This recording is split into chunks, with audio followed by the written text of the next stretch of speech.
বেদখল ফুটপাত, দখলদারির অবসান ঘটুক। রাজধানীর বেশিরভাগ সড়কই ফুটপাত নেই। যেগুলোতে আছে সেগুলোর একটি উল্লেখযোগ্য অংশই হকার কিংবা ছিন্নমূলদের দখলে।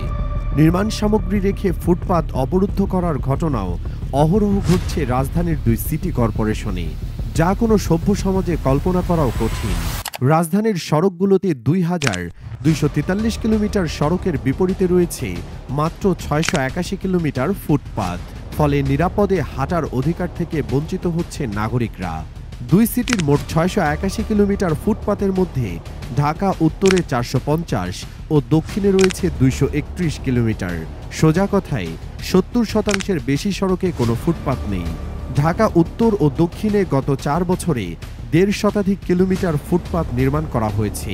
এর বাইরে যে ফুটপাত রয়েছে তার বেশিরভাগই চলাচলের অনুপযোগী। রাজধানীর ফুটপাতগুলোর বেশিরভাগই পথচারীদের অধিকারে নেই। ফুটপাতে গড়ে উঠেছে দোকান, ছিন্নমূল মানুষের পলিথিনের ছাপড়াঘর ও রিকশার অস্থায়ী গ্যারেজ। গাড়ি পার্কিংয়ের জায়গা হিসেবে ব্যবহৃত হচ্ছে ফুটপাতের একটি অংশ।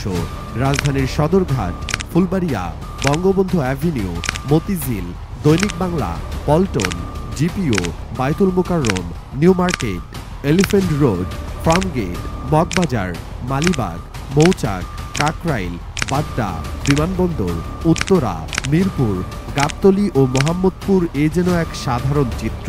ফুটপাতে যেসব দোকান বসে কিংবা পলিথিনের ছাপড়াঘর রয়েছে, সেখান থেকে পুলিশের কিছু অসৎ সদস্য, স্থানীয় রাজনৈতিক টাউট, মাস্তান নামধারীরা নিয়মিত মাসোহারা পায় এমন অভিযোগ ওপেন সিক্রেট।